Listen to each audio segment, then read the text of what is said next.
Bonjour à toutes et bienvenue dans ce nouveau podcast de Femmes à part dans lequel aujourd'hui je vais recevoir Constance Prazel. Bonjour Constance. Bonjour Thérèse. Donc vous êtes donc vice-présidente de l'association Stop au porno et je voulais donc discuter aujourd'hui avec vous de tous ces sujets vraiment super importants et qui touchent à la fois les hommes et les femmes, à la fois les personnes qui sont, on va dire, représentées dans la pornographie, mais également les personnes qui la consomment. Je pense que voilà, il est vraiment important de sensibiliser sur tous ces sujets. Mais avant de commencer, est-ce que vous voulez bien vous présenter en quelques mots et peut-être aussi présenter l'association Stop au porno ? Alors tout d'abord, merci beaucoup Thérèse de me donner la parole pour cette émission. C'est vrai que la pornographie, ça n'est pas un sujet forcément très attrayant et néanmoins, c'est très important d'avoir conscience de ces enjeux qui prennent de plus en plus de place aujourd'hui. Je m'appelle Constance Prazel, donc je suis une jeune maman de 3 enfants âgés de 10 et 6 ans et je suis la vice-présidente de l'association Stop au porno, que vous pouvez retrouver sur son site stopoporno.fr. Donc Stop au porno est une structure dédiée qui a été lancée en 2018. Alors les équipes fondatrices de l'association travaillent sur le dossier de la pornographie depuis presque une quinzaine d'années maintenant. Mais en 2018, nous avons décidé de donner corps à une structure pour intensifier notre combat contre la pornographie. Donc l'association, elle touche tous les publics, les jeunes comme les adultes, et elle a plusieurs objectifs: lutter contre la pornographie, lutter contre l'hypersexualisation de la société, qui marchent ensemble, comme on aura l'occasion de le voir. Nous avons tout un travail de lancement d'alerte. Nous alertons sur les ravages du porno, nous attirons l'attention sur les dégâts qu'il cause. Nous formons également. Nous formons les éducateurs et enfin, nous avons aussi une dimension un petit peu plus militante. Nous attaquons en justice les diffuseurs de contenu pornographique, quels qu'ils soient, donc les acteurs responsables de la diffusion de la pornographie dans la société. Et nous faisons également tout un travail de communication auprès des politiques pour les sensibiliser à la cause de la pornographie et donc pour faire évoluer la législation destinée à endiguer ce fléau. C'est vrai alors c'est beaucoup de choses et c'est vraiment très bien de faire tout ça et moi je regrette en tout cas qu'il n'y ait pas plus d'action et de personnes qui aillent dans ce sens-là justement, et quand on sait à quel point la pornographie peut faire des ravages, c'est quand même incroyable avec les moyens qu'on a à l'heure actuelle qu'il n'y ait pas plus de répression, plus de surveillance, etc. Et on se rend compte qu'il y a sûrement aussi d'autres choses derrière qui font que ça n'est pas plus, il n'y a pas plus de répression, mais ça n'est pas trop le sujet pour aujourd'hui. En tout cas, ce dont je voulais, la première question, on va dire, que je voulais vous poser, c'était quelles étaient un peu les répercussions de la pornographie, que ce soit pour les femmes ou les hommes, que ce soit du côté des actrices par exemple qui sont représentées dedans, ou des personnes qui consomment la pornographie et la regardent. Sur votre site, vous parlez notamment d'enfants en danger, d'adolescents déboussolés et d'adultes déstructurés. Donc on comprend bien que ça a des impacts un peu à tous les âges, sur tous les niveaux, et que l'on soit consommateur ou que l'on soit acteur. Est-ce que vous pouvez un peu nous parler un peu de ces répercussions sur toutes ces personnes ? Tout à fait. Alors effectivement, vous avez fait un balayage et je vais revenir là-dessus. Ce qui est important de bien réaliser, c'est que la pornographie, c'est un phénomène malheureusement universel. C'est-à-dire qu'il n'y a pas d'âge, il n'y a pas de sexe, il n'y a pas de catégories socio-professionnelles, il n'y a pas de profils qui sont épargnés. Que l'on soit un petit enfant ou un adolescent ou un adulte, voire personne concrète, et on en connaît, des gens qui ont 70-80 ans, il n'y a pas d'âge pour être une victime de la pornographie. Donc, les dégâts, évidemment, ne vont pas être les mêmes suivant qu'on est un petit enfant, un adolescent ou un adulte. Sur l'enfant, évidemment, c'est la population la plus fragile par excellence. Pourquoi ? Parce que quand on est un enfant, on a une extrême plasticité de la psychologie, du cerveau, et que les effets du visionnage de matériaux pornographiques sur un enfant vont être catastrophiques. Les spécialistes du sujet comparent pour un enfant le fait de regarder une vidéo pornographique à un viol, ni plus ni moins que cela. Ce n'est pas juste une image, son cerveau immature n'est pas capable de gérer le stress, la violence, l'intensité du stimulus qui va le recevoir, et donc les conséquences peuvent être dramatiques, comparables à celles d'un viol. Déstabilisation, cauchemar, angoisse, perte de confiance en soi, des phénomènes de mimétisme aussi, où on va être tellement choqué par les images que l'on a vues. Ça, c'est pour tout ce qui est évidemment l'enfance. Si on s'attache maintenant plutôt à l'adolescence, l'adolescence évidemment est une période extrêmement critique, cruciale, charnière. C'est le moment du changement du corps, c'est le moment de la puberté, c'est le moment des premiers émois sentimentaux, c'est le moment, et malheureusement la société y pousse de plus en plus tôt aux expériences entre guillemets sexuelles. Et donc dans ce cadre-là, la pornographie est extrêmement négative. Pourquoi ? D'abord parce qu'elle continue, ça c'est pareil pour les enfants et pour les adolescents, mais aussi parce qu'elle va créer un comportement, un conditionnement. Elle va induire là aussi des comportements mimétiques. Elle va également dégrader l'image de la sexualité que peuvent avoir les jeunes gens, fausser l'image des rapports entre l'homme et la femme, donc en instaurant évidemment des référentiels de violence, de domination. Et puis, elle va avoir des conséquences également psychologiques graves, en désorganisant, en détruisant les circuits de la récompense. Donc, la pornographie, c'est une stimulation qui intervient sur le cerveau et qui détraque ce qu'on appelle la production de dopamine, donc qui est l'hormone de base du système de récompense. Et c'est cette hormone qui finalement régit les appétits primaires de l'individu, l'appétit, c'est ce qui fait que en envoyant en fait en quelque sorte une décharge de gratification, incite l'organisme à reproduire certains mécanismes. La force de cette stimulation, elle dégrade ce circuit de la dopamine et finit par avoir tout un ensemble de conséquences, de troubles comportementaux, neurologiques, sociaux, dans la sociabilité, etc. Donc à l'adolescence, c'est particulièrement grave parce que c'est une période où la personne évidemment est en construction et elle s'abîme elle-même, elle abîme son regard par rapport à l'autre et donc voilà les effets particulièrement négatifs qu'on peut retenir. Si on se penche maintenant sur les adultes, un effet cumulatif, vous l'avez compris, les effets sur l'enfant, les effets sur l'adolescent, ils sont toujours là, ils sont toujours présents, mais il va y avoir d'autres conséquences très graves elles aussi. Cela va évidemment créer par exemple un isolement pour celui qui regarde de la pornographie. Il va avoir tendance à fuir la compagnie des autres, à être toujours plus en recherche de contenu extrême, de contenu violent. Cela peut avoir évidemment des conséquences sur sa pratique de la sexualité avec un certain nombre de défauts qui sont aussi bien physiologiques que psychiques. Cela détruit des relations de couple. Nous travaillons avec des avocats et un certain nombre d'entre eux nous disent « Vous n'imaginez pas à la récurrence de la question de la pornographie dans les dossiers de divorce. » Alors, on ne divorce pas parce qu'il y a de la pornographie, mais c'est un facteur aggravant parce qu'il vient déstabiliser l'intimité du couple. Ça peut avoir des conséquences quand on est adulte, aussi sur la qualité de son travail. Les divers sordides où des gens devenus accros au porno ne remplissaient plus leurs obligations professionnelles, etc. Donc, plus on grandit, en fait, plus le spectre, d'une certaine manière, s'enrichit et on a l'ensemble des dégradations qu'on peut imaginer, aussi bien physiques que psychiques, aussi bien neurologiques que spirituelles, conjugales. Bref, le spectre des maux générés par la pornographie est immense. Oui, c'est là qu'on voit effectivement que ça touche vraiment tout le monde et que ça a un impact, enfin ça a plus d'impact qu'on ne pourrait peut-être le penser de l'extérieur, étant donné que ça touche vraiment, comme vous le disiez, à la fois le physique, le psychique, etc. Et alors ça, c'est vrai qu'on n'est peut-être pas revenu sur la définition de la pornographie avant de commencer, je ne sais pas s'il y en a une, mais c'est vrai qu'on pense en premier aux films pornographiques à proprement parler, mais je pense qu'en fait il y a aussi du contenu pornographique tout simplement que l'on peut trouver un peu partout. Je vais dire n'importe quoi, mais par exemple les publicités qu'on peut avoir, bon, pas forcément dans la rue, mais sur Internet, absolument. Et les réseaux sociaux aussi, alors justement je voulais vous en parler, mais que ce soit TikTok, OnlyFans, ce genre de plateforme, il y a quand même énormément de contenu qui n'est peut-être même pas classé dans un contenu pornographique, mais en fait qui l'est finalement, qui est un contenu à part entière.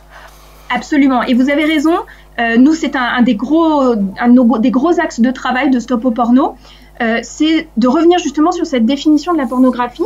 Alors, parce que souvent, en fait, le terme est mal compris ou compris que partiellement.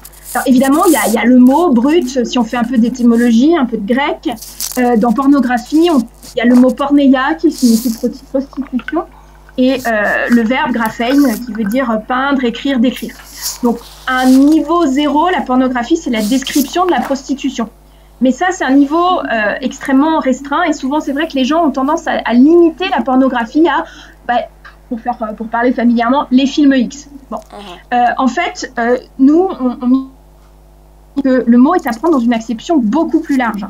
Aujourd'hui, pour nous, la pornographie, c'est toute représentation qui est destinée à produire une excitation sexuelle malsaine. Donc, ça peut être évidemment un film pornographique, mais ça peut être beaucoup de choses d'autres. Il n'y a pas juste les sites spécialisés qui diffusent des contenus pornographiques. C'est pour ça que nous lions souvent la notion de pornographie à la notion d'hypersexualisation. Et c'est vrai que, en fait, dans notre quotidien, nous subissons toutes les agressions qui nous conduisent sur le chemin de la pornographie. Donc, il y a ces films X, ces clips vidéo qu'on peut trouver sur des sites spécialisés. Mais ces films X, ces clips vidéo, on peut les trouver sur des plateformes grand public. Les réseaux sociaux peuvent en diffuser.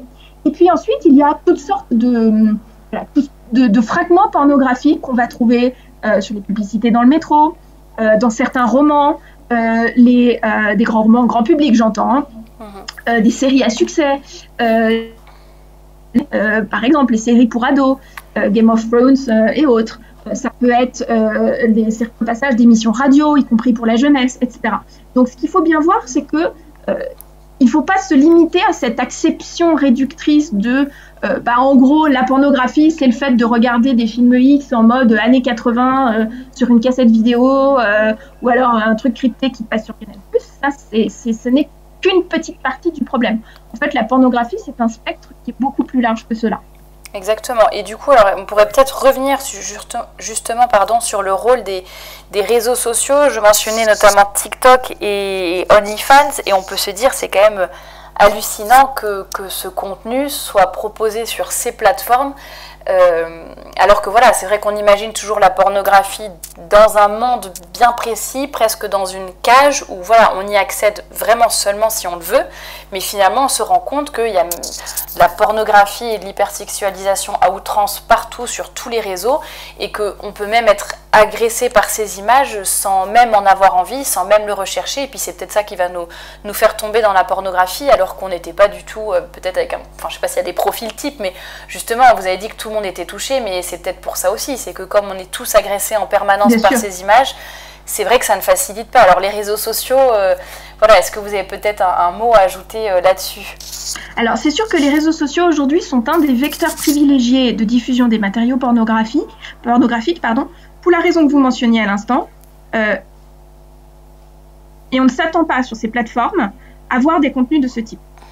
Donc je distinguerai plusieurs choses. D'abord, il y a les réseaux sociaux mainstream, on pourrait dire. Donc YouTube, Facebook, des choses qu'on utilise, en particulier les adultes, moins les jeunes maintenant utilisent.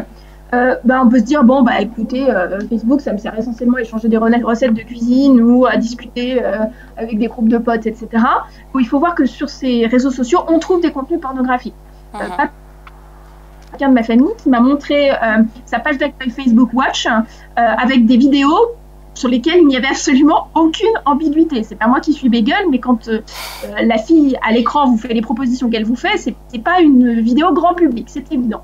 Et donc, ça peut débarquer sur Facebook Watch, par exemple. Je suis sollicitée moi-même sur mon compte Facebook par des escortes qui font des propositions alléchantes en proposition d'amis. Vous voyez, c'est donc des réseaux qui sont perméables à des contenus pornographiques. Ensuite, il y a d'autres réseaux qui sont qui sont particulièrement utilisés chez les jeunes. Je pense notamment à TikTok et à OnlyFans. Eh bien, il faut savoir que ces réseaux sociaux font la part belle à la vidéo. et notamment avec ce jeu extrêmement pervers qu'ils entretiennent avec le fait de dévoiler la vie privée. Et donc évidemment, vous avez des stars qui sont ferves, etc. Il n'y a quasiment aucun contrôle sur ces réseaux. Je pense notamment à OnlyFans, qui a la particularité de ne pas poser de limite à la représentation de la nudité. Donc, clairement, OnlyFans, qui au début est une plateforme d'échange de vidéos, est devenu un vecteur majeur de diffusion de matériaux pornographiques. Et TikTok, c'est pareil. Maintenant, vous regardez différents reportages des policiers qui travaillent dans la pédocriminalité, etc., vous le diront. TikTok, c'est un lieu privilégié de traque pour des prédateurs sexuels. Et on a des échanges quand on est ado, parce qu'on va être invité à poster des vidéos. Vous pouvez tomber sur quelqu'un qui va vous initier quelque chose et qui va vous demander de poster des vidéos de plus en plus choquantes, des photos de plus en plus choquantes, etc. Et je voudrais, par cette référence à OnlyFans et à TikTok, attirer l'attention sur un point très précis. Aujourd'hui, la pornographie, ça n'est plus juste le film X des années 80, parce que les canaux de diffusion, mais aussi parce que la pornographie, elle est produite plus seulement par des, entre guillemets, réalisateurs ou acteurs professionnels. N'importe qui, avec son téléphone portable, peut devenir à son tour producteur d'images pornographiques. Je lisais récemment le témoignage d'une maman dont la fille de 14 ans avait son téléphone portable. Bon, elle-même y était opposée, mais situation de famille recomposée, il y avait eu un chantage affectif autour du téléphone. Donc cette jeune fille de 14 ans avait un compte TikTok et progressivement, justement, cette situation que je décrivais à l'instant, elle était tombée en relation avec un type qui lui demandait de poster de plus en plus de vidéos d'elle-même et de photos en disant tu devrais te représenter comme ça, et puis me découvrir cette partie, et puis te mettre en valeur de telle façon, etc. etc. Et donc cette jeune fille s'est retrouvée en quelque sorte, malgré elle, productrice de ses propres contenus à caractère pornographique. Et c'est toute la perversité des réseaux sociaux, c'est que justement, ils bouger les frontières, il faut bouger les lignes, et une plateforme grand public devient un lieu de construction et de diffusion de matériaux pornographiques de tout type. Et ça, c'est très clair que l'immense majorité des parents ne soupçonnent pas cela. Et vous faites un micro-trottoir auprès de parents d'ados, ma fille a un compte TikTok, et alors? Et ne soupçonnent pas forcément que derrière ces échanges de vidéos, ça peut aller très loin. C'est ça justement qui est effrayant, c'est vraiment le fait de se dire que ça peut partir d'une toute petite chose et en fait après c'est monté en épingle et on se retrouve, des jeunes ou des moins jeunes peuvent se retrouver embrigadés là-dedans sans même l'avoir voulu, sans même s'en rendre forcément compte et c'est vrai que c'est ça qui est assez dangereux et ce qui me perturbe aussi, ce qui me choque beaucoup, c'est que j'ai l'impression qu'il y a beaucoup de personnes. Peut-être que ça dépend des milieux, mais en tout cas, je pense particulièrement au milieu catholique, il y a beaucoup de gens, de parents, qui ne soupçonnent même pas ou qui ne peuvent même pas envisager le fait que leurs enfants, plus ou moins jeunes, consomment de la pornographie. Enfin, pour eux, c'est vraiment inimaginable et qui ne se rendent pas du tout compte des dangers des réseaux sociaux. Alors, comme vous le dites, au début, ça va commencer par je publie une photo de moi, normal, ensuite une photo de moi sur la plage, donc forcément, je suis légèrement plus dénudée, puis ensuite la même photo, mais un peu plus suggestive, etc. Et en fait, il y a certaines filles, parce que je pense que c'est plutôt des jeunes, il y a aussi des femmes, mais certaines filles ne se rendent pas compte qu'elles donnent du contenu finalement pornographique sans même presque le vouloir. Alors, qu'est-ce qu'on pourrait donner peut-être comme conseil peut-être aux mamans ou aux parents qui nous écoutent? Et voilà, quel piège éviter? Est-ce qu'il faut interdire les réseaux sociaux? Est-ce qu'il faut les surveiller? Est-ce qu'il faut mettre des filtres? Voilà, comment savoir si mon fils, par exemple, consomme de la pornographie ou pas, comment l'aider, enfin, c'est un peu toutes ces questions. En gros, quels sont les pièges à éviter et comment aider peut-être, là, je cible vraiment plutôt les enfants ou les jeunes ados. Alors, il y a énormément de questions dans une seule question, donc je vais essayer de hiérarchiser. Il y a plusieurs choses. Qu'est-ce qu'on peut faire? Je pense que vous dites qu'est-ce qu'on peut faire en tant que parent. Qu'est-ce qu'on peut faire en tant que parent? Eh bien, il y a la question des vecteurs de la pornographie. Qu'est-ce que je peux faire au niveau des vecteurs? Ensuite, qu'est-ce que je peux faire au niveau de l'éducation? Donc, c'est deux choses différentes. La question des vecteurs, c'est quoi? pour les adolescents et pour les jeunes, d'une manière générale, le vecteur privilégié, c'est Internet et plus particulièrement Internet sur le smartphone. Donc, du côté de l'éducateur, il y a évidemment une vigilance par rapport à ça. C'est de considérer que le téléphone portable en particulier, ça n'est pas un outil anodin et que c'est généralement la porte d'entrée privilégiée pour la pornographie, même si, je le répète, ça n'est pas la seule. Donc, vigilance du côté des parents, se poser la question que c'est nécessaire que mon enfant ait un téléphone perfectionné avec un accès Internet très jeune. Je ne sais pas si vous connaissez le groupe monté par la maman lyonnaise Marie-Alice Leroy, Parents unis contre le smartphone. Donc, elle pose la limite de 15 ans. Alors après, ça peut être 14 ans dans certaines familles, ça peut être 16 ans dans d'autres, mais cette idée que cet outil ne doit pas être mis dans les mains des enfants les plus jeunes. Cela dit, ça ne fait pas tout. Il y a d'autres vecteurs. Eh bien, moi, je pense que le maître mot, c'est la question de la vigilance. C'est-à-dire que je pense qu'aujourd'hui, les parents, à cause d'une il faut quand même appeler les choses par leur nom, sont culpabilisés dans leur rôle de parents. Il faut bien que jeunesse se passe, puis c'est l'adolescence, il faut faire des expériences, arrêter de leur casser les pieds, c'est leur jardin secret. Bref, je vous décline tout ce qu'on peut entendre. Nous, à Stop au porno, on essaye d'inverser un peu la vapeur en disant, en tant que parent, vous avez une responsabilité d'éduquer vos enfants. Il ne faut pas avoir peur d'être vigilant et de poser des limites. Donc les limites, ça va être par rapport au téléphone, mais je disais par rapport aux autres vecteurs. Est-ce que c'est pertinent que mon ado de 13-14 ans passe ses journées à regarder, quand il est en vacances, des séries sur Netflix, sachant qu'il y a un certain nombre de ces séries qui vont diffuser des contenus limites. Donc voilà, il ne faut pas avoir peur de cette vigilance et de cet interventionnisme, même si le mot peut paraître violent, de cet interventionnisme parental. Donc ça, c'est tout ce qui concerne les vecteurs. Je fais attention à considérer le fait que le monde est ainsi fait. Il n'y a pas de vecteur anodin, donc il faut être en alerte et il faut avoir conscience que des choses qui peuvent paraître banales, eh bien, peuvent être des portes d'entrée vers la pornographie. Voilà.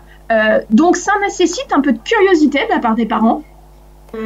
Faut pas se dire « Oh, c'est un truc d'ado ». Non, c'est pas un truc d'ado, ça vous concerne, vous êtes parents, donc n'ayez pas peur, faites-vous confiance, reprenez les rênes de votre éducation et dites-vous que ce truc d'ado, vous avez peut-être votre petit mot à dire là-dessus. Ensuite, le deuxième versant, c'est la question de l'éducation. C'est-à-dire que vous avez beau mettre le smartphone dans un placard, vous avez beau installer tous les filtres possibles, imaginables sur votre réseau Wi-Fi, vous avez beau couper votre abonnement Netflix ou que sais-je, s'il n'y a pas l'éducation et le rapport à la confiance avec votre enfant, avec votre adolescent, les outils ne seront jamais qu'un pis-aller. Et l'éducation, ça veut dire quoi ? Ça veut dire que il faut retrouver le sens de mots très beaux, mais qui sont un peu galvaudés aujourd'hui. Il y a la pudeur, par exemple. Aujourd'hui, alors si vous parlez d'éducation de la pudeur, il y a une contre-image, on dit « Ah, vous êtes un père la pudeur, une mère la pudeur ». Bah oui, faut assumer, moi je suis une mère la pudeur. Et je pense que quand on est une maman d'une adolescente, on peut avoir des façons élégantes et confiantes et affectueuses de lui dire ma chérie, je pense pas que ce soit une très bonne idée de sortir avec un short où on voit l'arrêt de tes fesses. Ou bien, tu sais, tu as un âge où il faut respecter ton corps et chose de mettre des photos de toi voilà, sur tel ou tel réseau parce que tu ne sais jamais comment elle peut être utilisée et parce qu'ensuite, ce n'est pas une image digne de toi. Voilà, alors ça, c'est des choses qui, effectivement, sont difficiles à entendre dans le contexte contemporain, mais qui, je pense, sont indispensables si on veut endiguer le fléau de la pornographie. Parce que on peut poser un certain nombre de règles, on peut réguler des outils techniques, mais si ça n'est pas assorti à une éducation au corps, une éducation du regard, une éducation du respect, eh bien, ça sera toujours incomplet. D'accord, là de toute façon vous prêchez une convertie hein, sur tout ce qui concerne la pudeur et la décence, mais c'est vrai que c'est intéressant d'entendre une autre personne le dire et par rapport à tous ces sujets et ça m'amène effectivement à une question sur l'hypersexualisation de la société et des femmes en particulier, que ce soit dans la tenue vestimentaire ou même un peu les attitudes, c'est justement ce manque de pudeur, j'allais dire généralisé, qui est non seulement dans les vêtements, mais aussi un peu dans la tenue, dans les propos. Enfin, il y a une tellement grande liberté par rapport à cela que finalement, enfin, quelle importance, quel impact cette hypersexualisation de la société et des femmes peut avoir par rapport justement à la pornographie et à tout ce combat que vous menez. Alors effectivement, en fait, l'idée c'est que il y a une continuité parfaite entre l'hypersexualisation et la pornographie. C'est qu'à partir du moment où c'est les normes de ce qu'on montre et de ce qu'on ne montre pas, que la liberté est devenue une sorte de critère autoréférencé sans normes extérieures, eh bien, il n'y a plus de frontières entre l'hypersexualisation et la pornographie. Et en quelque sorte, le chemin est préparé par une culture hypersexualisée qui fait que du coup, après, il s'agit juste d'un petit saut quantitatif pour passer de l'autre côté de la barrière. Et c'est pour cela qu'il faut être extrêmement vigilante sur cette hypersexualisation parce qu'elle est la porte d'entrée à la pornographie. En fait, quand vous baignez du matin jusqu'au soir dans un monde hypersexualisé, que le matin à la radio, vous avez des blagues salaces, que vous avez des publicités suggestives dans le métro, que votre copine au bureau vous file un exemplaire de 50 nuances degrés en vous disant que c'est pas du pain, que vous allez le soir au théâtre avec une mise en scène un peu provocante où les acteurs défilent à poil parce que le chemin il est préparé pour qu'un jour vous dites bah tiens si je cliquais là et là vous faites le clic de trop, mais si je puis dire c'est pas le clic de trop, c'est la continuation de tout ce qui s'est fait avant. Et c'est pour cela que finalement la vigilance, elle doit être globale. Et c'est vrai que ça, c'est un message que j'ai envie d'adresser aux parents. Ne pensez pas que sous prétexte que votre fils ne s'est jamais connecté sur YouPorn ou sur Pornhub, pas qu'il n'est pas atteint par la pornographie. Je citais tout à l'heure les séries télévisées. Pour moi, un des exemples les plus emblématiques, c'est la fameuse série Game of Thrones. Il y a, je ne sais plus le chiffre, je crois que c'est 32 millions, mais ça demanderait à être vérifié de spectateurs de cette série. Je ne sais pas si vous en avez déjà regardé des épisodes. Je l'ai fait par souci professionnel. Je n'ai pas regardé la série en entier, mais il y a des contenus qui n'ont rien à envier à ceux de graphique. Bon, il y a énormément d'ados qui ont vu Game of Thrones, c'est pour qui c'est normal. Eh bien, là, typiquement, vous voyez qu'il n'y a plus de frontière entre hypersexualisation et pornographie.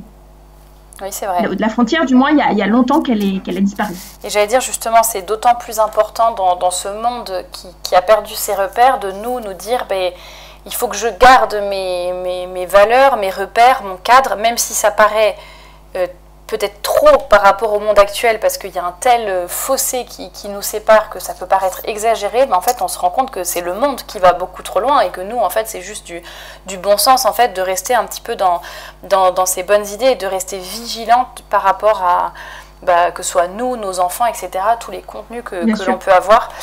Et une dernière question peut-être avant de conclure, qu'est-ce qu'on peut... je pense que les personnes qui nous écoutent, il doit y avoir des profils très divers, des hommes, des femmes, des personnes qui sont parents, qui ne sont pas parents. Qu'est-ce qu'on peut faire nous, à notre niveau, pour peut-être changer les choses, pour aider aussi l'association. Alors j'allais dire, chacun a déjà la responsabilisation peut-être de ce qu'il regarde, de ses tenues, j'allais dire de son propre combat par rapport à ça, mais à une plus grande échelle, qu'est-ce qu'on peut faire pour aider l'association Stop au porno ? Alors, je pense que déjà, la première chose que vous pouvez faire, et c'est la meilleure manière d'aider notre combat de manière extrêmement basique, c'est en parler à temps et à contre-temps. Alors, je ne vous dis pas de mettre le sujet de la pornographie sur la table dès que vous arrivez à un dîner en ville, quoique. Mais voilà, si vous avez la chance, entre guillemets, d'être vigilant, d'être alerté, d'être conscient du problème, n'hésitez pas à mettre les pieds dans le plat et à en parler, notamment si vous êtes parent, avec les parents des amis de vos enfants, etc. Vous n'imaginez pas le nombre de fois où on réalise qu'on tombe sur des gens qui en fait n'ont même pas du tout conscience de l'existence du problème et à qui on ouvre les yeux. Et ça, c'est une part très importante du travail qu'on fait nous à Stop au porno. C'est ce lancement maintenant Donc on a des outils aussi pour ça. Après, si vous voulez aller plus loin, on diffuse un DVD, le tsunami pornographique, il est disponible aussi à la consultation sur YouTube. Voilà, mais ce travail de mise en alerte, j'ai envie de dire, il est entre les mains de chaque personne. Après, là, un autre moyen d'aider l'association, c'est de nous solliciter, de nous donner des suggestions pour des contacts, pour des interventions. Nous, on a plein de choses à raconter, vous pouvez le constater, mais il faut qu'on ait des occasions pour pouvoir rencontrer les gens. Oui, alors avec le Covid, c'est compliqué. Bah oui, mais on organise des visioconférences aussi. Donc, ça permet d'alerter des gens et parfois de ratisser large. Donc, est-ce que ça va être une association de parents? Est-ce que ça va être les parents d'un lycée? Est-ce que ça va être un mouvement de jeunesse? Est-ce que ça va être une association familiale? Bref, utilisez les vecteurs que vous avez à votre portée pour vous dire, bah voilà, est-ce qu'on peut organiser une soirée, un débat, une après-midi, une visio, que sais-je, où on peut parler du sujet et où on peut justement tirer la sonnette d'alarme. Ce sont des actions concrètes qui sont évidemment très utiles pour nous. Après, je dirais plutôt pour la partie militante de l'association, vous pouvez nous aider aussi en nous signalant des choses qui vous ont choqué, qui sont contestables. Une campagne de pub qui juste en face d'une école qui expose des contenus qui sont critiquables. Dans un établissement scolaire, un prof qui a fait le choix de diffuser un film ou un livre qui a choqué les élèves. Vous voyez, ce genre de choses. Agir après. Mais c'est important qu'on ait des remontées du terrain. D'accord. Eh ben, merci pour toutes ces idées. J'espère que celles et ceux qui nous écoutent vont en profiter et ça va les inspirer pour vraiment agir dans ce domaine. En tout cas, un immense merci pour tout cet entretien et pour toutes les réponses que vous m'avez apportées et donc aussi à tous ceux qui nous écoutent. C'est vraiment un sujet que je trouve passionnant et surtout très effrayant et je pense qu'effectivement il faut en parler beaucoup plus. On a l'impression que c'est un peu un sujet comme ça, oui bon d'accord la pornographie, mais je crois qu'il y a beaucoup de gens qui ne se rendent pas compte des dégâts et de la diffusion à grande échelle pour tout le monde très jeune et peut-être que voilà si on fait peut-être partie, enfin en tout cas moi j'en fais partie des personnes qui ont eu de la chance de pouvoir passer au travers parce qu'après je pense qu'on a un peu une génération peut-être où il y avait déjà moins internet, moins les réseaux sociaux donc forcément ça aide déjà mais voilà il ne faut pas oublier que tout le monde n'a pas cette chance, que les temps changent et pas forcément pour le meilleur donc vraiment j'encourage toutes celles et ceux qui nous écoutent à s'intéresser à ce combat et voilà à faire en sorte d'améliorer les choses. En tout cas merci beaucoup Constance de m'avoir accordé cet entretien. Merci beaucoup Thérèse, effectivement, de m'avoir invitée. Et puis, je vous retrouve toute la semaine prochaine pour un nouveau podcast et bientôt pour un nouvel entretien. Et comme d'habitude, si vous avez des suggestions d'invités ou des personnes que vous voulez que j'invite ou des sujets que vous voulez que j'aborde, n'hésitez pas à le dire en commentaire. Et n'hésitez pas également à réagir à ce podcast en commentaire en me donnant un peu votre avis sur tout ce qui s'est dit aujourd'hui. Merci beaucoup et à bientôt. Au revoir Constance. Merci beaucoup Thérèse. Bonne journée à vous.